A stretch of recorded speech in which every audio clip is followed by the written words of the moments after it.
আসসালামু আলাইকুম শিক্ষার্থীরা সকলে ভালো আছো নিশ্চয়ই। এডুকেয়ার চুয়াডাঙ্গার পক্ষ থেকে আইসিটি ক্লাসে সকলকে স্বাগত জানাচ্ছি। সি প্রোগ্রামিং এর উপর আমাদের চ্যানেলে ধারাবাহিক ক্লাস চলছে। আশা করি তোমরা আগের ক্লাসগুলো দেখে নিয়েছো। তোমরা স্ক্রিনে সি প্রোগ্রামিং এর বেসিক সিনট্যাক্সটা দেখতে পাচ্ছ। তোমরা জানো প্রোগ্রামিং করার সময় আমরা প্রধানত তিনটি কাজ করে থাকি: ইনপুট, প্রসেসিং এবং আউটপুট। আজকে দেখাবো আউটপুট ফাংশনের কাজ, অর্থাৎ প্রিন্টএফ ফাংশনের কাজ। মনে করো আমরা স্ক্রিনে আউটপুট হিসাবে দেখতে চাচ্ছি আই লাভ বাংলাদেশ এই লেখাটুকু। তাহলে এই কাজটি আমরা অবশ্যই করব প্রিন্টএফ ফাংশন দিয়ে। তাই লিখলাম প্রিন্টএফ আই লাভ বাংলাদেশ। হয়ে গেল, ব্যাস এটুকুই।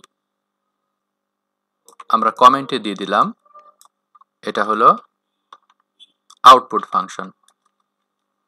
ব্যাস, প্রিন্টএফ ফাংশনের কাজ শেষ। তাহলে আমরা প্রথম কাজটি কি করেছিলাম? প্রথমে আমরা হেডার ফাইলকে ইনক্লুড করলাম, এরপরে মেইন ফাংশন লিখলাম, তারপরে এইখানে আমরা লিখলাম প্রিন্টএফ ফাংশনকে। তোমরা প্রিন্টএফ ফাংশনের সিনট্যাক্সটা একটু খেয়াল করো। প্রিন্টএফ লিখলাম, তারপরে দুটো ফার্স্ট ব্র্যাকেটের মাঝখানে দিলাম ইনভার্টেড কমা।